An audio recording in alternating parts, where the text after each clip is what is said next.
नमस्कार। चुनाव आज तक में आपका स्वागत है। आज हम बात करेंगे मध्य प्रदेश की, जहां इसी वर्ष नवंबर में विधानसभा के चुनाव होने वाले हैं।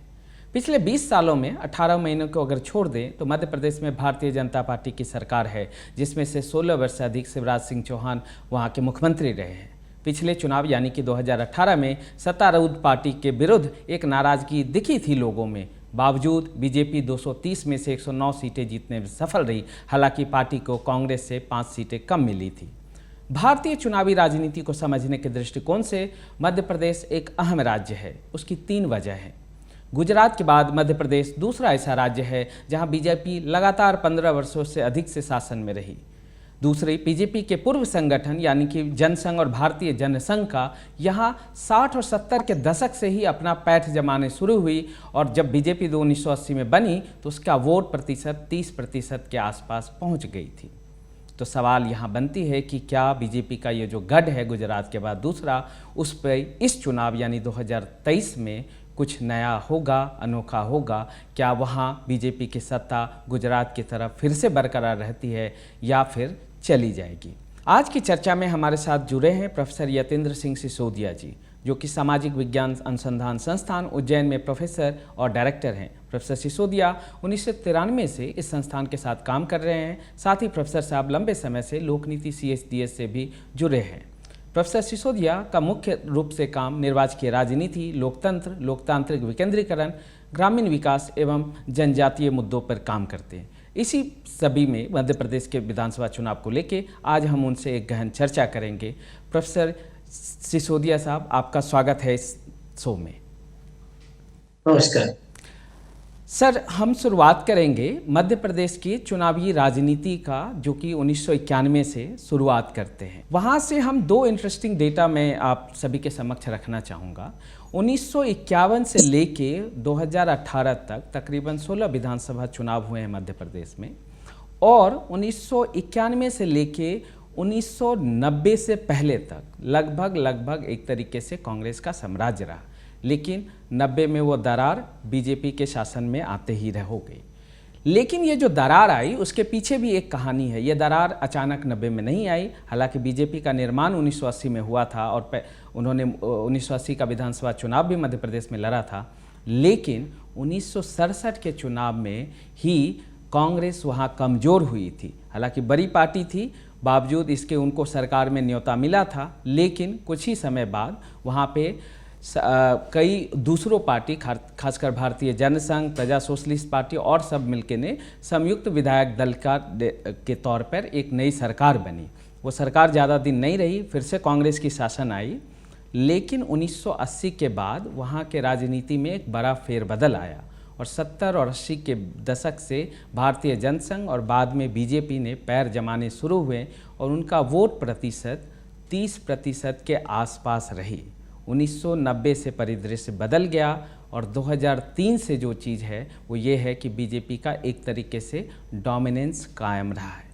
इसी मुद्दे को लेके सर आपसे हमारी सवाल रहेगा पहला, कि ये जो बीजेपी और मध्य प्रदेश पहला ऐसा राज्य है जहाँ पे इतने बृहद पैमाने पे फैली, मध्य प्रदेश को बीमारू राज्य के तौर पे भी गिना जाता था, बावजूद यहाँ पे बीजेपी जो है का जो इतना डोमिनेंस, और खासकर उससे पहले भारतीय जनसंघ का भी रहा, उसके पीछे का सामाजिक पहलू क्या देखते? क्या ऐसी सामाजिक व्यवस्था थी या हलचल हो रही थी जिस वजह से वहाँ पे बीजेपी को पैर पसारने में और मजबूती प्रदान करने में वहाँ की मध्य प्रदेश की जनता ने ये काम किया? जो आज हम बीजेपी का वर्चस्व देख रहे हैं, उसके पीछे की थोड़ा सा हम चाह रहे हैं कि 30 से 40 जहाँ उनकी शुरुआत हुई थी उसके बारे में, वहाँ की सोशियो इकोनॉमिक स्थिति के बारे में थोड़ी आप हमें बताएं।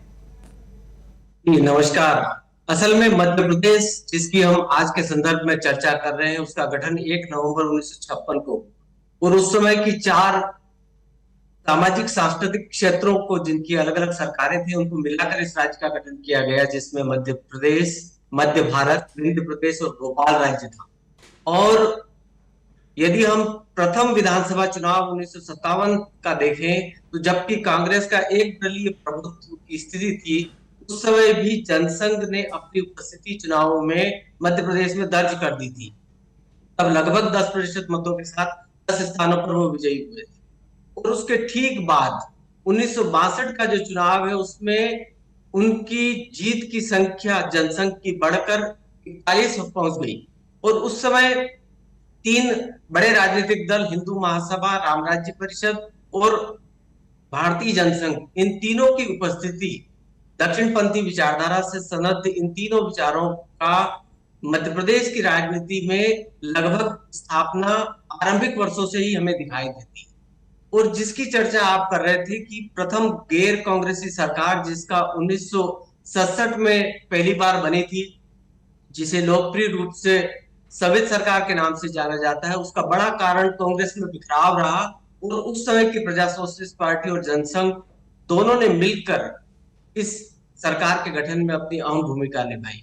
और इसके बाद जब दूसरी बार गैर कांग्रेसी सरकार 1977 में बनती है, जब जनता पार्टी और जनसंघ ने मिलकर इस सरकार का गठन किया।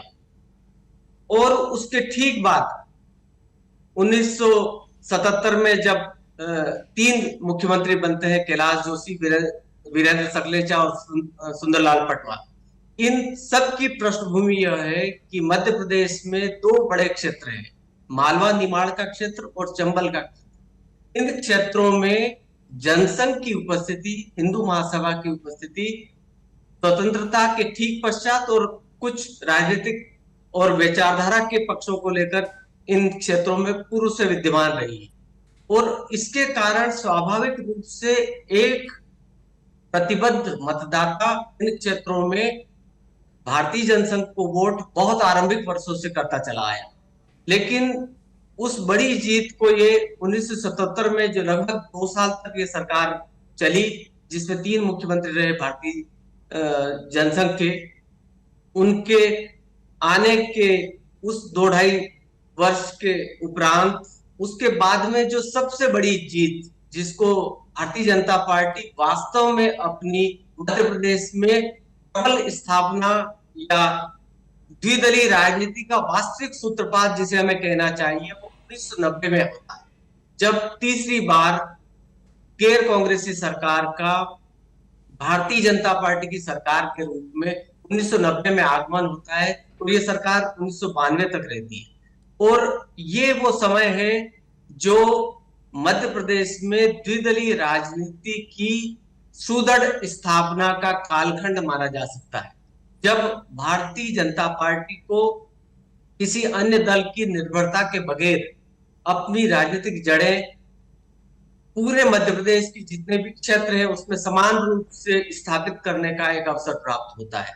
और उसके पीछे की पृष्ठभूमि यह है कि 1990 तक आते आते जो एक छवि थी जनसंघ की, या जो दक्षिणपंथी विचारधारा से जुड़े इस राजनीतिक दल की, वह सीमित थी उच्च जातियों तक या शहरी क्षेत्रों तक या मध्यम वर्ग था। वो वहां से निकलकर उसका प्रसरण अन्य पिछड़े वर्गों और ग्रामीण क्षेत्रों में भी प्रवेश आरंभ होता है, और उसका प्रतिफलन इस जीत के रूप में हमें दिखाई देता है। 1998 में और खासकर 2003 के चुनाव में जब बीजेपी पहली बार 1990 के बाद जहां सत्ता है, जो लगातार अभी जारी है, उसमें कहा गया था कि जो ग्रामीण सड़क, मैं प्रोफेसर साहब की बात को जोड़ रहा हूँ कि ग्रामीण डिस्ट्रेस और सड़कों की व्यवस्था इतनी खराब थी, उस वजह से बीजेपी भारी मतों से सत्ता में आई। जैसा कि प्रोफेसर साहब कह रहे थे कि 90 के दशक से और थोड़ा पीछे जाइए तो Madhya Pradesh already bipolar state हो चुकी थी। और अजीब बात यह है, बड़ी बात यह है कि यूपी, बिहार इन सब के होने के बावजूद मध्य प्रदेश पहला ऐसा राज्य था, खासकर हिंदी बेल्ट में, जहां पे जो contest bipolar BJP versus Congress की लगभग हो चुकी थी। और अनलाइक राजस्थान, जहां 5 साल बाद यहां सत्ता बदल जाती है, यहां कांग्रेस को भी 2003 से पहले लगातार 10 साल शासन करने को मौका मिली, और 2003 से बीजेपी यहाँ।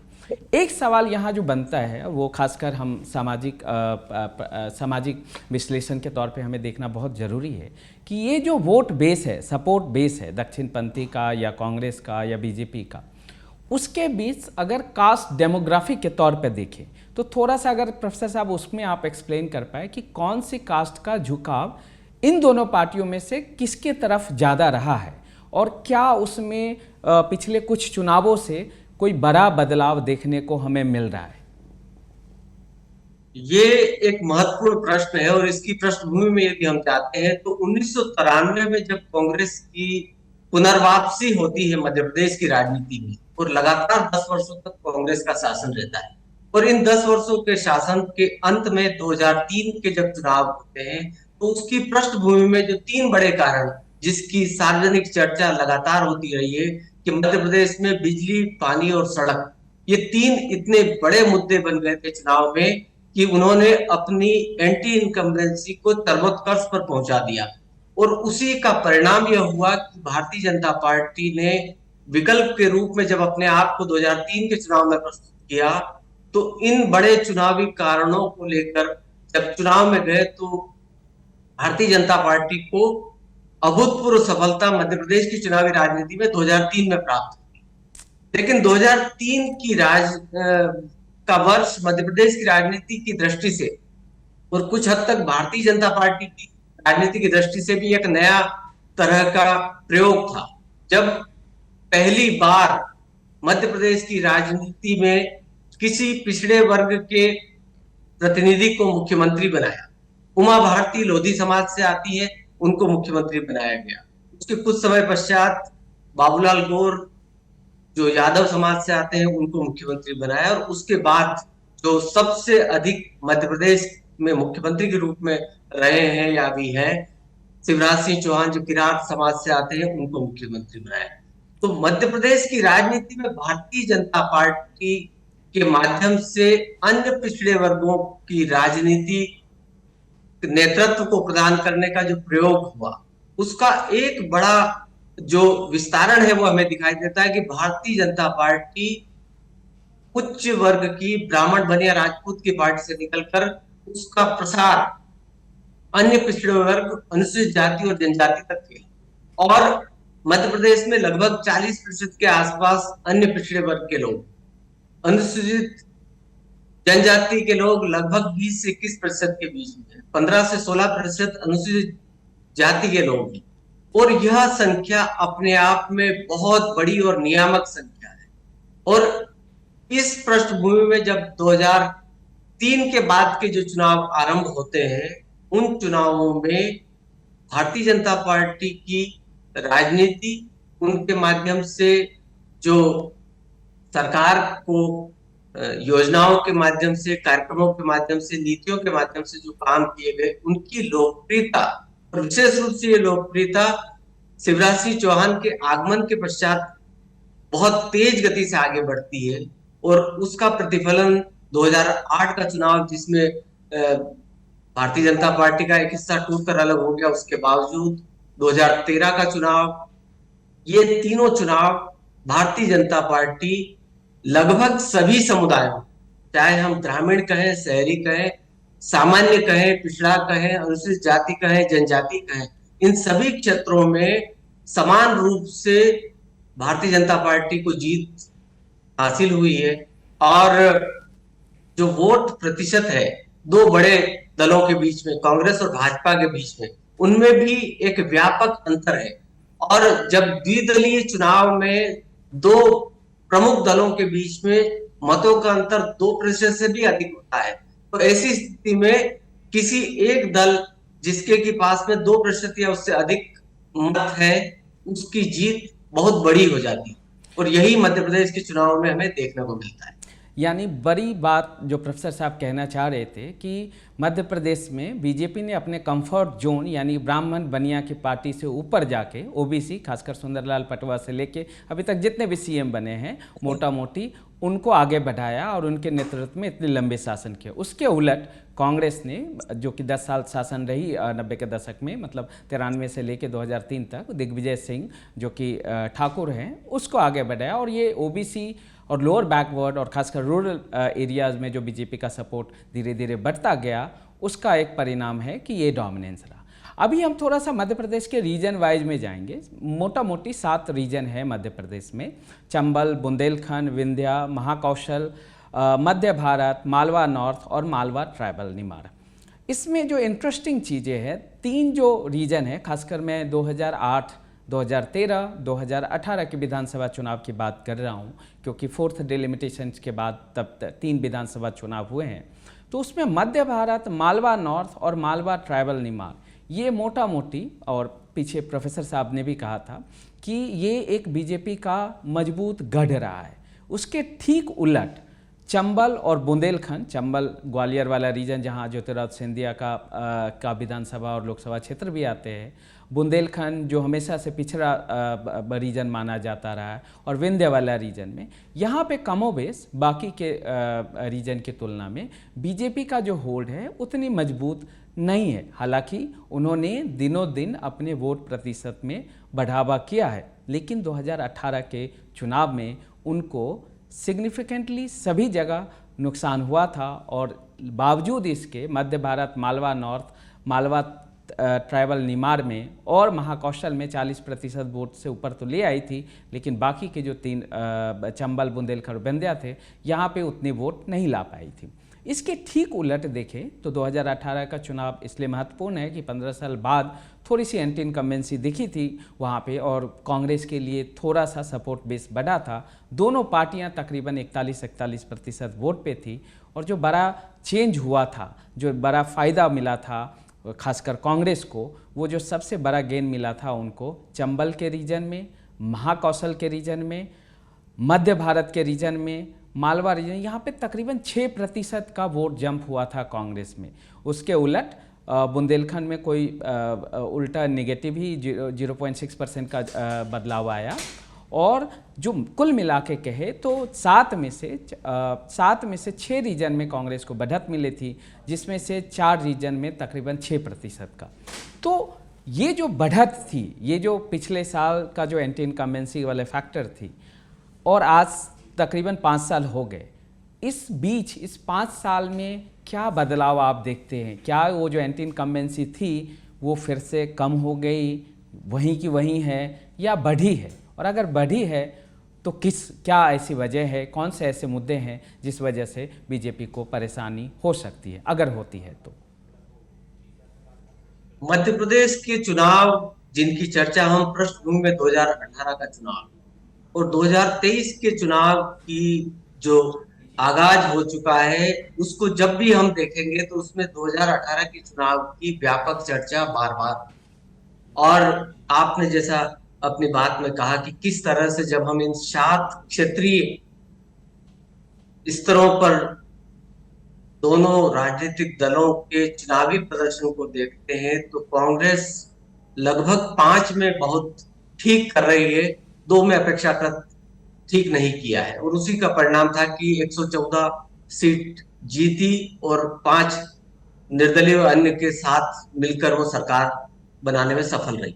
लेकिन इन 5 सालों में जो महत्वपूर्ण पक्ष है, ये एक जो बहुत बड़ी चीज है जिसकी चर्चा इस चुनाव में फिर से होगी कि वो 2018 के चुनाव के इर्द गिर्द फिर बातें आएगी, 2020 के घटनाक्रम पर चर्चा होगी, लेकिन 2023 के चुनाव में भारतीय जनता पार्टी जिन विषयों पर बात करने वाली है उसमें वो अपने कमोबेश इन 18.5 साल के कामकाज की बात करेगी, और कुछ पृष्ठभूमि में दिखाई दे रहा है कि वो 2003 बनाम 2023 के चुनाव की बात हो चुकी है। कई सारी बड़ी लोकप्रिय चुनावी योजनाओं, चुनाव में कुछ अतिरिक्त अर्जित करने के लिए जो योजनाओं का पिटारा दोनों राजनीतिक दलों के माध्यम से खोला गया है, वो भी एक बड़ा मुद्दा होगा 2023 के संदर्भ में। और 2023 के पृष्ठभूमि में भारतीय जनता पार्टी के पास में जो महिला केंद्रित योजनाएं हैं जिसकी बहुत व्यापक चर्चा होगी, और अगर हम शिवराज सिंह चौहान के पूरे कार्यकाल पर यदि नजर डालें तो उनका बहुत बड़ा फोकस महिला केंद्रित योजनाओं पर, लाडली लक्ष्मी योजना से आरंभ होकर गांव की बेटी योजना, कन्यादान योजना से आरंभ होता हुआ अभी जिसकी सब सर्वाधिक चर्चा मध्य प्रदेश में हो रही है वो लाडली बहना योजना है। और यदि इस माध्यम से वो लगभग 50% मतदाताओं को प्रत्यक्ष रूप से संबोधित करने में सफल होते हैं, तो ये देखना अभी जल्दबाजी होगी कि इसके डिविडेंड के रूप में वो किस तरह से चुनावी नतीजों में प्रतिफलित होता है, यह तो समय बताएगा। लेकिन इसी के बरक्स यह भी महत्वपूर्ण है कि तीन बहुत महत्वपूर्ण संदर्भ है जिस पर चर्चा बहुत ज्यादा होगी। वो महंगाई होगी, वो युवाओं में बेरोजगारी का मसला होगा, वो भ्रष्टाचार के प्रश्न होंगे, वो कृषकों में असंतोष के प्रश्न होंगे।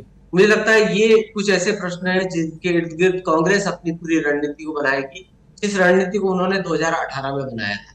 मुझे लग रहा है कि ये चुनाव एक और जो इसमें मुझे मेजर शिफ्ट यहाँ चुनाव में दिखाई दे रहा है कि इस बार जो 2018 का चुनाव पूरी तरह से शिवराज सिंह चौहान पर केंद्रित चुनाव था, इस बार ऐसा लग रहा है कि 2023 के चुनाव में संयुक्त नेतृत्व और केंद्रीय नेतृत्व की भूमिका के साथ में लड़ा जाने वाला चुनाव होगा।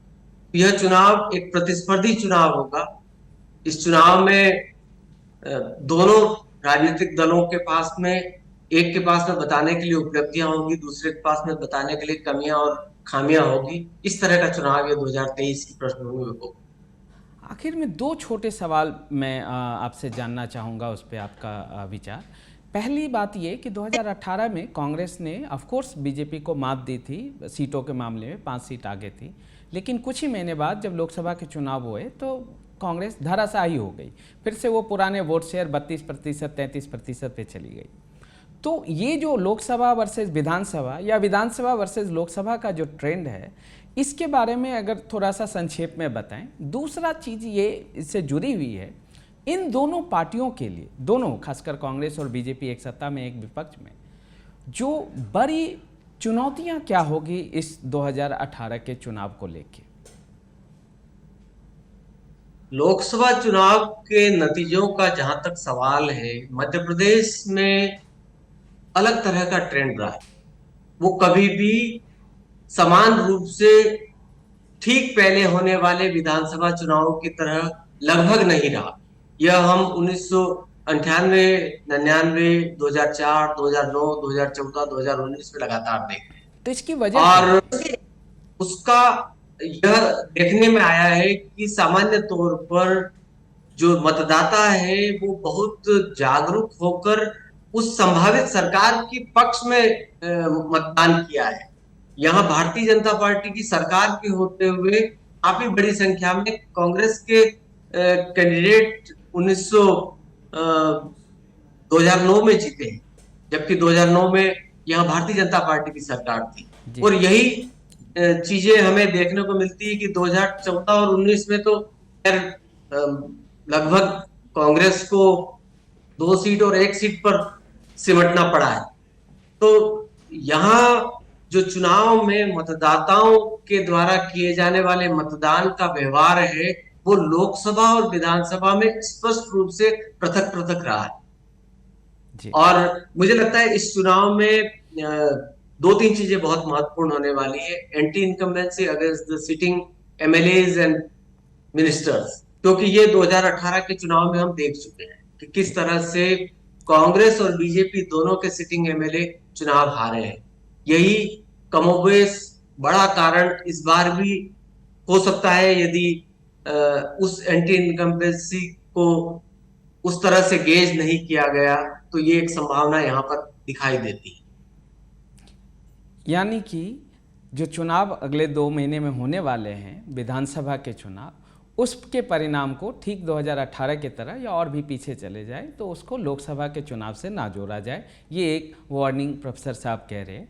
दूसरी चीज़ें कि जो बड़ी बात ये है कि मुद्दों को लेके, खासकर जो बेरोजगारी, महंगाई, और एक और मुद्दा जो 2018 में मैं भी मध्य प्रदेश में देखा था, एग्रेरियन क्राइसिस को लेके, वो थोड़ी शायद अभी कम हो गई हो, ये एग्जैक्ट हमें देखना पड़ेगा।